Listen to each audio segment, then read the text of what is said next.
quite. Yeah. Okay. All Cool. right. I think we can begin. Yeah, that's much easier for me. So I never do intros here. I Yeah. just start. Like I'll do the intro later. Yeah.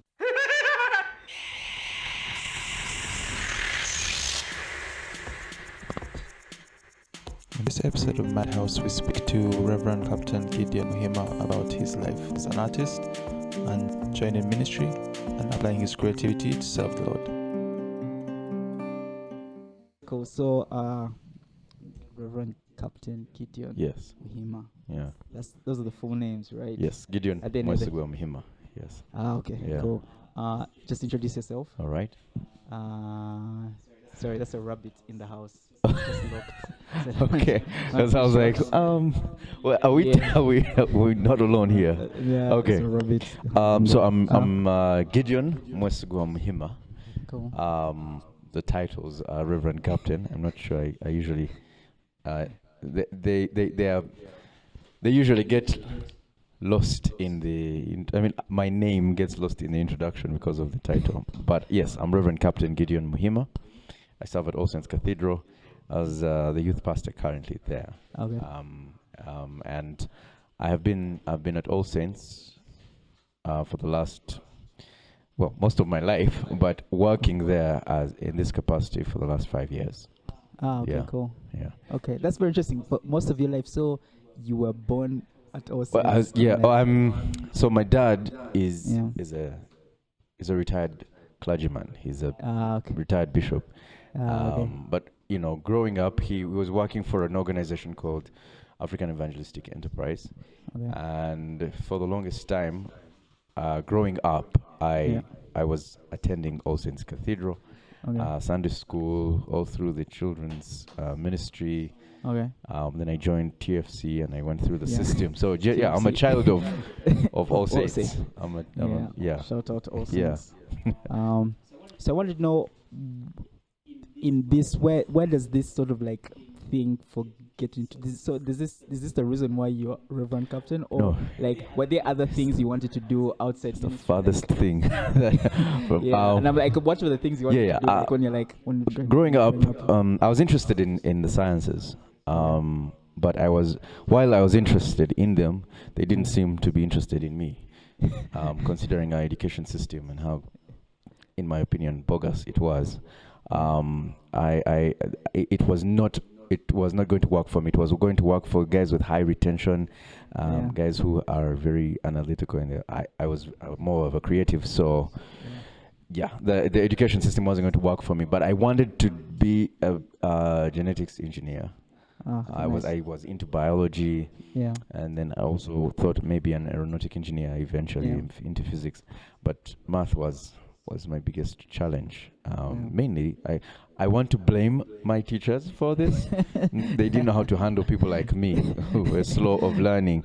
Okay. Yeah. Sure. Sometimes the teacher, it's not the subject. Yeah. So eventually, but one thing I was really good at was fine art. Okay. And so that's something that I went with through all my studying. And once I was done with my campus, with my high school, I opted to do industrial art and design. Okay. Yeah. And that's how I joined Makerere, Margaret Troll School of Fine Art. Yeah. That's how I used to introduce myself back then. They're like, do you study from outside? No, just here, Makerere. So I did that for 3 years. And then I was the definition of a struggling artist. I was really being pushed through the flames of what it means to be a creative in a very hostile environment, hostile to creatives at that time, because the standard operating procedure, the SOPs of a campus guy who has just left, where to either you're in an office, four corners, and that's the whole creative thing was not a thing yet at that time. People were just breaking through, and I felt like I was a fish out of water. Number two, there were very few people that appreciated fine art. I can imagine. And so it was quite. So I began to feel like a sellout. I entered more in the mainstream, which is graphics, advertising design. Yeah. Okay. And that too, I struggled, not for lack of opportunities. Yeah. It just was not me. I Okay. struggled because I didn't feel like I belonged in that area. Yeah. Okay. We helped start a magazine. It was called Elite at the time. I joined a company that was helping in graphic design. I was helping out in graphic design, and that didn't work out well for me. Yeah. And so I then, now the whole time my dad, is ministering, and the places I felt most alive were places to do with church, fellowship. Oh, wow, that's nice. Hang out with people. That was the kind of thing that I was mostly excited about. I would come alive. And so I began to use my creativity to help in the productions.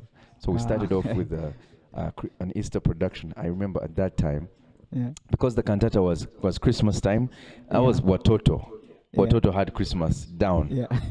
We had Easter down. I think that was the first time we had that production.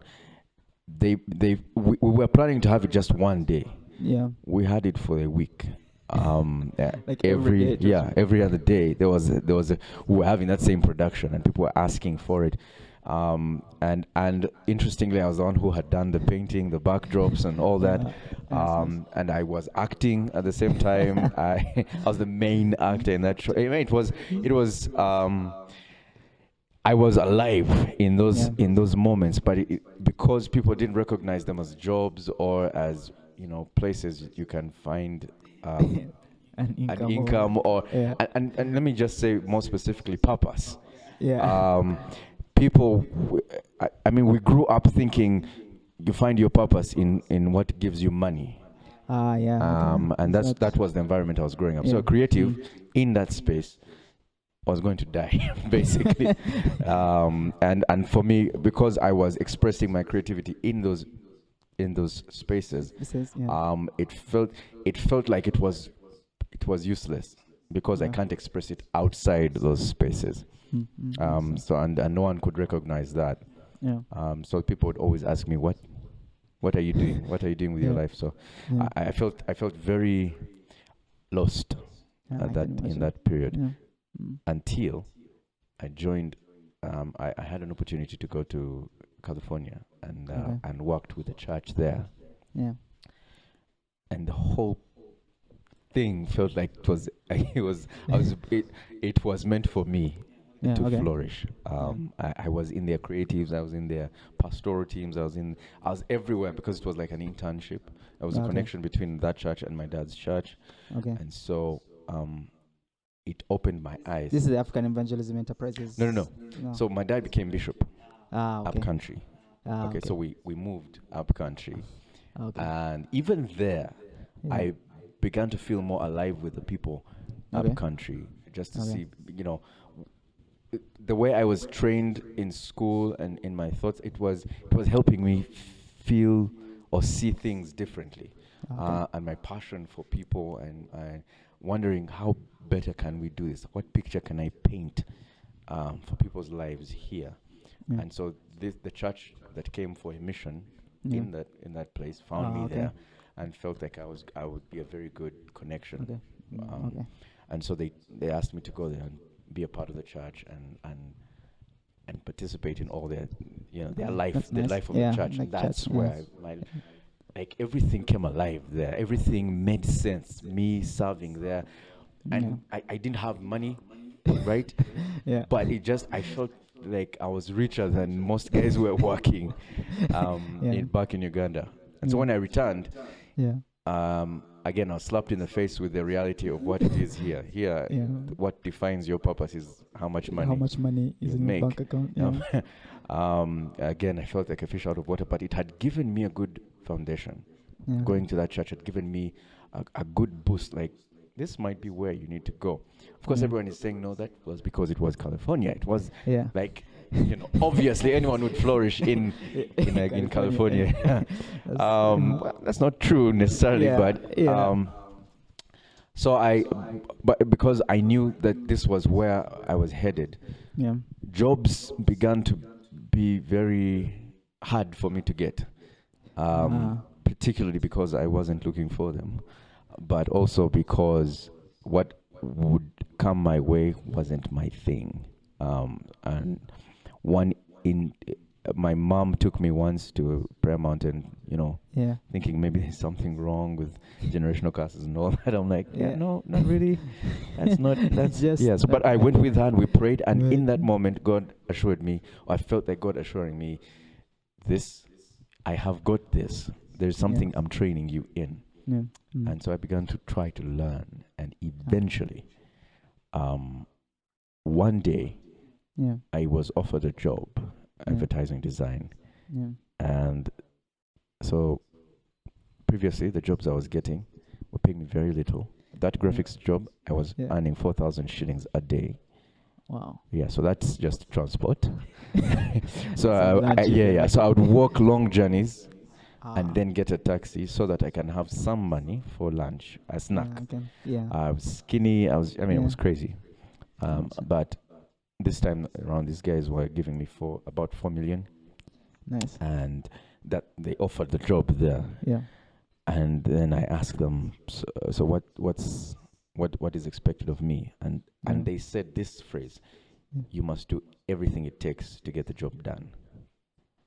And it hit me that meant everything, meant even the wrong things, meant even corrupting officials and whatnot just to get a job done. And one of the interviewers did mention that, like, you would have to ensure that the police are off your back and pay something if you must. Yeah.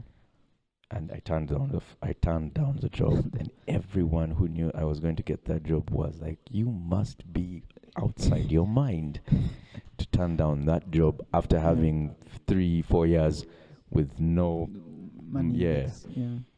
And that's when I knew this was not meant for me. Yeah. Can imagine. And Jan of 2010, Yeah. I think it was Feb 2010, 2013 is when there was a I can't explain what kind of voice I had. I can't explain whether I had it with my ears or with my heart, whatever it was, but there was a surety, a clarity in that moment that it was time to join the full-time ministry. Yeah. And there was nothing, no doubt in me, nothing at all. Clarity. So I went and talked to my dad. Yeah. The whole time, up to that point, my dad kept asking, "What is your plan? He wasn't sure what my plan was, and he graciously was not trying to suggest that I should join the ministry. He knew that was supposed to be a call, and only God could call me. Yeah, that's nice. And so that day I walked to him and said, "Dad, I think God has opened my eyes, and I think I'm going to be a full-time minister." And these were his words: "Now you have settled." And once he said that, it was confirmation enough. I didn't need anything else. Yeah. And so I went to my mentor, my other mentor, Reverend John Musa, Rev J. And when I asked him, and when I told him this is what I feel like God has laid on my heart, he had been praying. He told me he had been praying 2 years for someone to come and join him in the ministry. And he was like, "Well, can you just come, begin to volunteer?" Yeah. And that's how the journey started, 2013 May. Okay. So how did it start? Like, did you go straight to school, or did you first? No, I first volunteered. Okay. I first still at All Saints? Yes, I volunteered in the youth ministry at All Saints and began to express my interest in serving there. And so in working with Rev J, people began to see my gifting there. Okay. And then All Saints decided to pay for my tuition to go to Nairobi. Someone within the congregation was going to Nairobi to study a course, and he looked at me and said, this would be the best course for you. Yeah. So I went there and I studied. It was Church Army, Carlisle College, and it was a course. So I specialized in youth ministry, and biblical studies and youth psychology. So those are the things that I studied for 2 years. All Saints was helping. Everything began to fall in place. Like I was struggling trying to find how do I do more education? How do I get myself better? But the moment I surrendered in that space, everything just fell in place. And so the church, so I did that for 2 years. 2016, I graduated. Okay. Now I had been, and I was studying and working at All Saints. Okay. Now I was working for 10,000 shillings a day. Okay. That was not a salary, it was just, again, Like transport. Transport. You need to support yourself for 3 years. Yeah. I was working at All Saints. And again, everyone was asking, so what's your plan? I'm like, but hey, I have just come out of a very dark place. I need to appreciate this. And I was feeling fulfilled. I was feeling like this was the direction I was going. I knew without a doubt this is what I was dead center in the will of God. And that's, and so 2016, I graduated. Yeah. And everything happened in that 1 year that could happen wouldn't happen for most guys who were going through the system. 5 years was for me cramped up in that just 1 year. I graduated. Right. I was then employed by All Saints Cathedral. Then I was called by my elders, wondering whether I could join the priest. And I had made an agreement with God, or at least that's what I felt. Like God had agreed with me that for me to join the priesthood, I was not going to apply for it. I was not going to fight for it. It was something that God was going to do, and He alone, in His superb way. Amazing. Yeah. I just got a call from the office that my name was on the list of those that were going to be ordained. Nice. And I didn't fight anything, and then I was ordained 2016. So I graduated. I got a job. I was ordained as a priest in 1 year. 1 year. And that's when I knew, this is not my thing. This is a God thing. I cannot take credit at all on this. Yeah, I'm very interested in figuring out how you, because I know like in those 3 years of earning 10,000. I'm very fascinated in like what is your mental state in trying to like. Because I mean, I guess there's the peer pressure of like, hey, all your friends are kind of doing something. That was the most crazy thing. Yeah, you're like doing your thing, and it's like. So at some point, I was dating, and I got engaged. At some point in those 3 years, and so there were young people that would come through, come through your hands, and you mentor them. They come to you, pray for them. And you challenge them, and they get those jobs, and they're just soaring into the, and you're still there, and everyone is still asking. My mind, at that point in time, I began to grumble, wondering what is the church about? I mean, why are you? How come I felt like I was being used. Yeah. And so the things that God was teaching me before I joined the church, God was teaching me that He's the one who sustains me. When I joined the church, that money belongs to Him. Before I joined the church, money belongs to Him. So He, somehow I'm like, hey, okay, God, your money. When I joined the church, He began to refine my view on work and what work meant and what money. Because I grew up knowing that work equals money. Purpose equals money. And those are things that God was trying to dismantle in those 5 years. Nice. And so that I am refined enough to be a minister that comes and tells people trust God, and I know what that means to trust God. Okay. So nice. And so one time when I was grumbling, a gentleman out of nowhere came to me and said, Philippians 2, do not complain or grumble like the heathen. Trust the Lord to be the one that provides. And the things that it was simple, but it made me look back into time and see how God's handprint was in the whole thing. Yeah. And I realized, this is, God is the one who sustained me. So I surrendered, and I began to allow Him to teach me what money is about, and how the love of it is the root of all evil. That's something that I could quote that scripture, but I didn't understand what it meant to love money until you attach it to your purpose. Okay. That's when the problem. That's where the problem is. And so that's what God was trying to deal with me. So to separate my purpose from money and saying, I am your great reward, I am your resource, I am your sustainer. Trust me. Nice. So that when I get to the pulpits and teach, trust. It's real. I kind of know. I kind of know what that means. Yeah. That's awesome. And I'm also very fascinated in. Also, now you say that you engaged. In the 3 years, I'm very interested in also understanding, like, was there any, like other pressures from other dynamics, because I mean it's 3 years of 10K and then you're saying you're praying for people and they're like becoming rock stars, like guys are getting married, and then for like still in this engagement, and guys are like, was there also like conversations where it's like, hey, are you, especially like from her, like why she's like I had 2 relationships in the period I gave in to serve the Lord. There were 2 main relationships I was engaged in, and the first one didn't quite understand, because I was dating her when I made this decision, and she was not from the church, was not Anglican, and so didn't quite understand, and it seemed like she had pictured a different path for us both, and that was a struggle for her for a long time, and which made it a struggle for us. And so in trying to be creative in how to manage that relationship, I couldn't anymore. So I had to let that go. And her heart was broken, but I knew without a doubt that I was going to hold her back from where God was going to take her. I mean, she's doing amazing things now.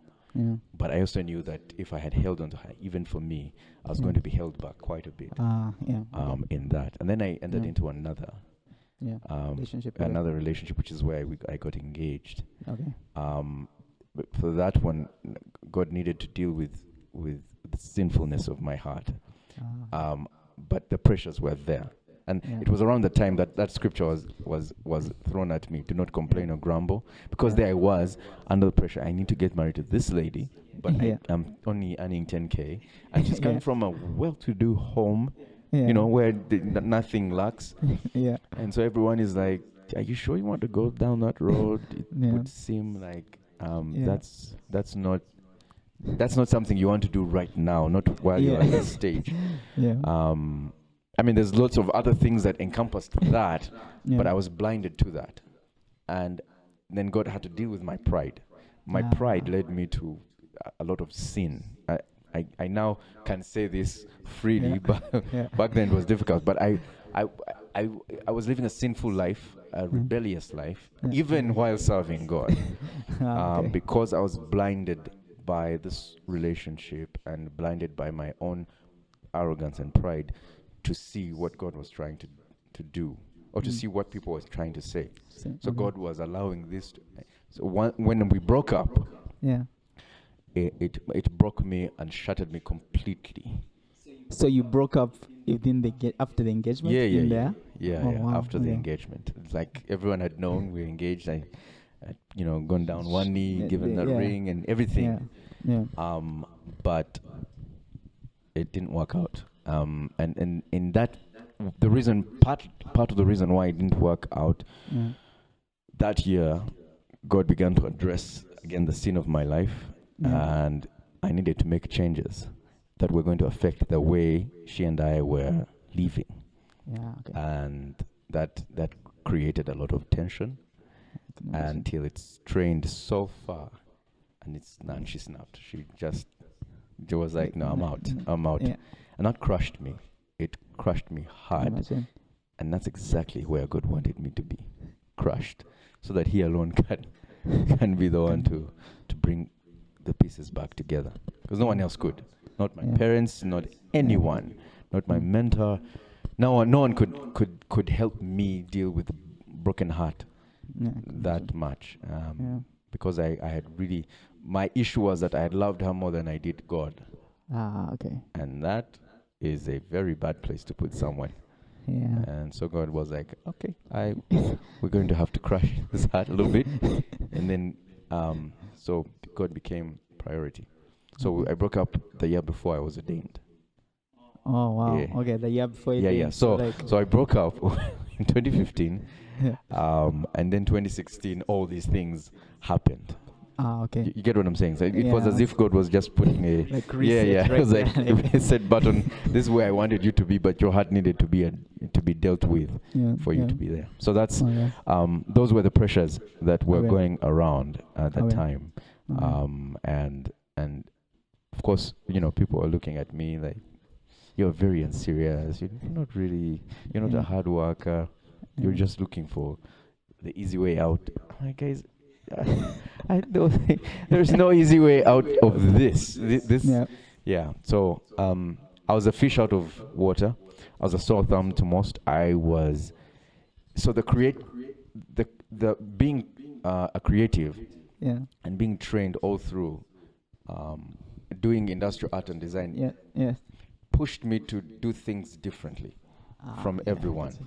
Yeah. And so making the decision to join ministry was as a result of that training that God had. You see the connection? Yeah. The yeah. result that, so God was training me and ensuring that I learn how to not succumb to the pressure Okay. of the world, so that He can place me in the calling to which He called me. Intended. Yeah. Cool. So you were able to resolve your relationship with the one who you got engaged No, to? that ended. broke. That ended. ended. And then Yeah, it was not a healthy relationship because of the idolatry. okay. Because of the idolatry, and I often say this to the guys that I mentor. Yeah. The moment you idolize someone, they are the image of the God you're really worshiping, which is yourself. Not okay. so really you're self-centered. She's just the channel through which you're serving self. So ranging right from sexual immorality down to everything that you want, as far as her giving you all she wants, or you giving into everything she needs. It really is feeding self. So once they stop being that, once they stop being the on the pedestal that you placed them, they become the sacrifice on that altar for the God you're really serving, because they can't fulfill that. And only God alone, I have come to believe, is the one who can satisfy all the desires and all the passions and all these things. Once I behold Him, everything is settled. But because I'm blinded from Him, people are addicts. They are essentially taking in stuff and consuming things, never being satisfied, because God is not in the picture. Okay. Yeah. That makes quite a lot of sense. It does, doesn't it? Yeah. Yeah. Yeah. If there are things that you're looking for in a person Yeah. that only God can give, you'll never find them at all. Yeah, you just keep Yeah, looking. you just keep looking for people. That's how guys end up being players. The things they are looking for in the women, only God can provide. That's Give them. that sense of identity, the sense of belonging, of security, knowing that I am who I am, and that's okay. Yeah. Every time I'm trying to, because that's what I was doing. I was looking for that affirmation in women, and saying you're a good guy, you're a dope guy, you've got your stuff together. It was never enough. The more they said it, the more you wanted. But now, after being broken in that space, and God was beginning to build me up by affirming me, because I was now able to hear His voice without looking for other things. It was He alone I was looking. Like the distraction is not the there distractions anymore. were no longer there. It was just His voice. And in that moment, that is where the satisfaction in God alone began to take root. That's nice. So I'm very fascinated with like church and creativity, and how you are using it now that you're in ministry 5 years and you've been doing a lot of things. Like just an example, maybe where you're kind of applying, especially like in the youth ministry. So I guess like how you're using it to like, I mean, tell people about the gospel and like just engage. Well, I think for me, yeah, it is invisibly. The way I'm using my creativity is more of the invisible side, because I'm a teacher. I'm a teacher of the Bible, of the scriptures. So because of my fine art training, I am able to capture images in my mind and tell the story. And I learned, because I blog from time to time as well. So I learned to not just paint with my brush, but with my pen as well. Like if I can't paint the picture, I can describe it. How do we do both of that? Both of those things. And so in my preaching, God has kind of given me a mind creatively bring to light certain things about his word that people wouldn't ordinarily see. And that's the invisible I'm talking about. So when people say you're a great teacher, really most of it is the gift that God gave me through my art. But the other is more of being a coach for the creatives. Okay. So I'm in a space where you have young people who want to exhibit their gifts. And those are the ones that I'm always challenging, asking to go deeper, to grow more intensely about that. And these days, because of how creative arts have evolved over time, so singing, videography, graphics, we have teams for those things, and you just keep challenging them to think more about that space, about and so we already have groups where we have creatives, and they want to express the productions, for instance, were platforms for that kind of creativity. And taking initiative and showing them how it is done when I act or when I sing or when I draw something. I do voiceovers as well. That's the thing that I do because the voice. So I've used it before. I remember a long time. Yes, right? So I being part of them kind of helps me. They can look up to me and be like, this guy knows a thing or two about being a creative. I may not know everything, but because I know the principles down to a T, I'm able to push people in the right direction in their creativity. So that's how I'm using my creativity or my creative side in ministry. Yes, that's awesome. So before we end the podcast, I always ask the guest one question. What's one life lesson? I mean, in case we're bored people for like 30 minutes. I mean, those guys just like skip. Okay. And if they've come to the end, at least let's leave them with something. But it's just a life lesson that you think they can apply in life or in their creative careers or in the things they're trying to make or do. I like a life lesson that you think that you have learned throughout your, now it's gonna be 10 years. It's about that. Well, there were some life lessons that I did share along the podcast. Sure, So, my creativity is not meant for me. It's meant for those that God has placed in my care. Nice. That's the life lesson. The moment I make it mine and for my profit, I become like the shepherds talked about in Ezekiel 34 that just eat their lambs, feeding off their sheep rather than taking care of them. Isn't that same saying like in the movies, getting high on your own stuff? Right? That's the same thing. I was trying not to be as carnal, right? Anyway. But I get the idea. Yes, so that's it. I think that the more I use my creativity for others, or at least the more I creatively think about how I can use the gift God has given me for others, the more fulfilling life is. And not when my mind is not chasing after what I can gain for the gift or the creativity, but it is what I can give. I think that those are the people that change the world. Cool. Nice. We're done. Thank you. Thank you so much. You're very welcome, Gabriel. All right. This is